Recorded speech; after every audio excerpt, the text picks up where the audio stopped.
Hello friends, आप लोग कैसे हैं।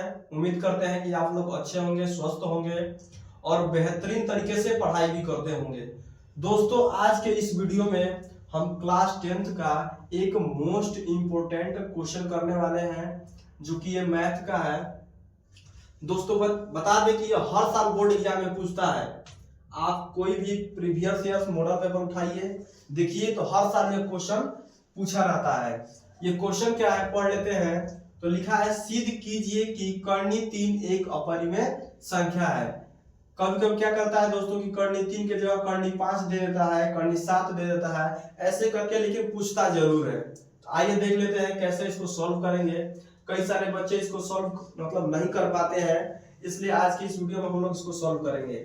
तो सबसे पहले आप यहाँ पर हल डालेंगे, उसके बाद लिखेंगे कि माना माना पहले पहले हम लोग क्या करेंगे, पहले मानेंगे।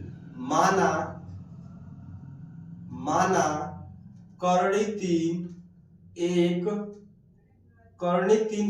यहाँ पर अपरिमेय दिया है ना, तो हम लोग इसका विपरीत मानेंगे। माना कर्णी 3 एक परिमेय संख्या है। क्या है? परिमेय संख्या मानेंगे। परिमेय संख्या है, ये मानेंगे हम लोग। कितना समझ गए? अब यहां पर क्या करेंगे कि जो परिमेय संख्या होता है दोस्तों, वो P बटा Q के रूप में लिखा जाता है। किसके रूप में? तो P बटा Q के रूप में परिमेय संख्या को लिखा जाता है।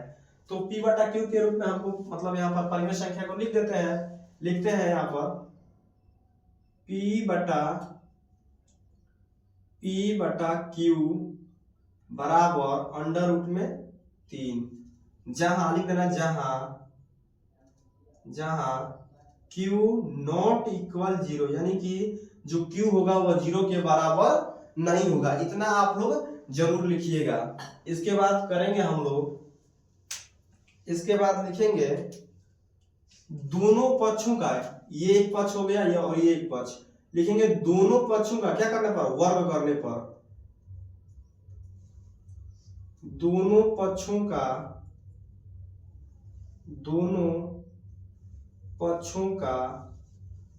वर्ग करने पर,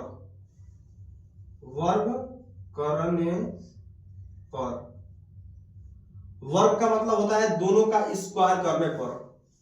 वर्ग का क्या मतलब होता है? दोनों का स्क्वायर करने पर।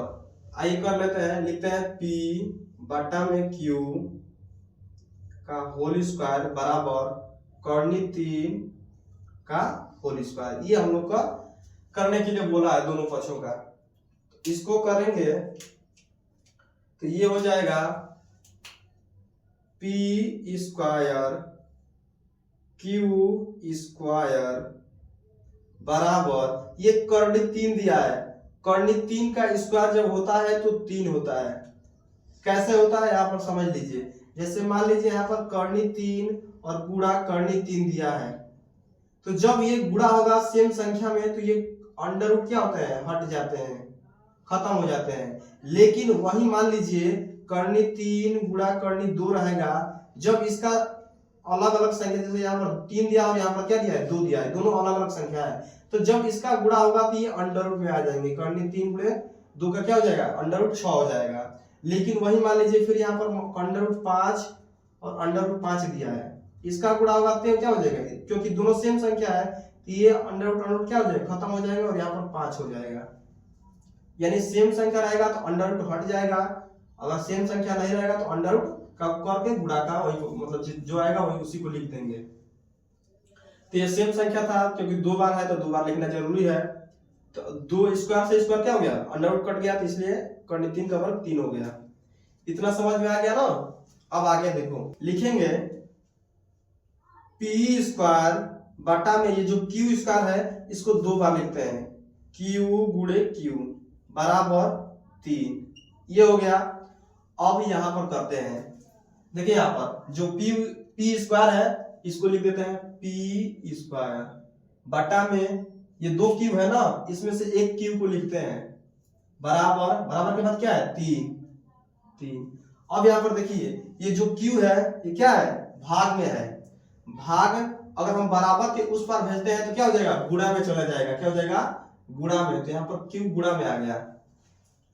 अब यहाँ पर एक ध्यान देना है दोस्तों कि जो ये पी स्क्वायर बटा में क्यू है, ये क्या है, एक भिन्न के रूप में है। किस रूप में है, भिन्न रूप में। तो यहाँ पर लिख लेना भिन्न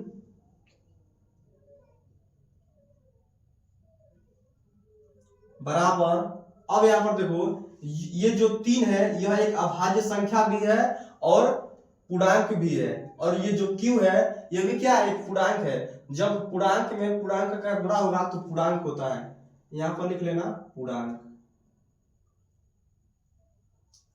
अब यहाँ पर एक दोस्त बात बताओ कि जो भिन्न है और पूर्णांक है, क्या यह आपस में बराबर होते हैं? भिन्न और पूर्णांक आपस में बराबर हो जाएंगे? जैसे मान लो यहाँ पर 1/2 है और यहाँ पर 3 है, ये बताओ कि दोनों ये आपस में बराबर है? यह असंभव है, क्योंकि यह आपस में कभी भी बराबर नहीं होंगे। भिन्न और पूर्णांक यह आपस में बराबर नहीं होंगे। तो यहां पर लिखेंगे कि यह क्या है, असंभव है। यह असंभव है, असंभव है, यह आपस में कभी भी बराबर नहीं हो सकते हैं। यहां पर लिखेंगे अतः, लिखेंगे अतः हमारी, अतः हमारी कल्पना, अतः हमारी कल्पना करना अत्यंत ही क्या है, गलत है। अत्यंत ही गलत है, अत्यंत ही गलत है। हमने यहाँ पर क्या माना था कि कर्ण 3 एक क्या है, परिमेय संख्या है, लेकिन यह आपस में दोनों क्या है, बराबर नहीं है। भिन्न और पूर्णांक बराबर नहीं है, इसलिए हम जो कल्पना किया था वो अत्यंत ही क्या है, गलत है। चूंकि कर्ण 3 क्या है, कर्ण 3 एक अपरिमेय संख्या है, अपरिमेय संख्या है। यही हम लोग क्या हो जाएगा, आंसर हो जाएगा। इसी तरह आपको क्या करना है, बोर्ड एग्जाम में इसी तरह लिखना है। हो सकता है दोस्तों कि यह 3 नंबर में, 3 नंबर या 2 नंबर में हमेशा पूछता है यह क्वेश्चन, ठीक है। 100% में 90% चांस है कि यह पूछता है हमेशा यह क्वेश्चन। जो कर्णी, मान लीजिए यहाँ पर कर्ण 3 के जगह कर्ण 5 दे सकता है, कर्ण 7 दे सकता है, ऐसे करके पूछेगा, लेकिन पूछेगा जरूर। इसको आप कैसे यहाँ पर लगाएंगे, इस तरह अगर आप बोर्ड एग्जाम कर देते हैं तो एग्जामिनर आपको पूरा नंबर दे देगा, ठीक है। तब तक ले धन्यवाद दोस्तों।